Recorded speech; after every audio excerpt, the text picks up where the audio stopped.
સુરેન્દ્રનગર નગરપાલિકામાં ફરજ બજાવતા 300 સફાઈ કર્મચારીઓ 2 દિવસ પહેલા હડતાલ પર ઉતર્યા હતા। સફાઈ કર્મચારીઓને છેલ્લા 3 મહિનાથી પાલિકા દ્વારા પગારની ચૂકવણી કરવામાં આવી ન હતી। આ ઉપરાંત સફાઈ કર્મચારીઓને લઘુત્તમ વેતન સહિતના 14 પ્રશ્નની માંગણીઓને લઈ સફાઈ કર્મચારીઓ હડતાલ પર ઉતર્યા હતા। નગરપાલિકાના ચીફ ઓફિસર અને સત્તાધીશોએ સફાઈ કર્મચારીઓની તમામ માંગણીઓ સ્વીકાર કરી સફાઈ કર્મચારીઓએ હડતાલ સમેટી લીધી હતી।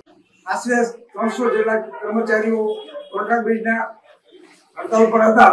તેના મોટાભાગના પગારોના, મિનિમમ વેતનના તેમજ ગ્રેજ્યુટીના નાના મોટા પ્રશ્નો જે કે હતા, 18 કર્મચારીઓ જે ગેરેજ તરીકેના કર્મચારીઓ હતા એને છૂટા કરેલા એનો પ્રશ્ન સૌથી અમારે સંવેદનશીલ હતો કે સોલ્વ થયો છે।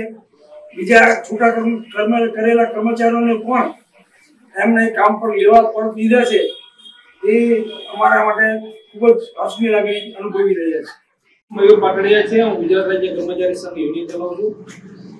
સુરેન્દ્રનગર દુધરેજ નગરપાલિકાના કોન્ટ્રાક્ટ બેઝના સફાઈ કામદારો 8 તારીખથી હડતાલ ઉપર હતા। તેઓનું આજે સુખદ સમાધાન થતા આવતીકાલથી રાબેતા મુજબ કામગીરી ઉપર ચડી જશે અને નગરપાલિકા દ્વારા કામદારોની કુલ 14 માંગણીઓ સંતોષવામાં આવી છે।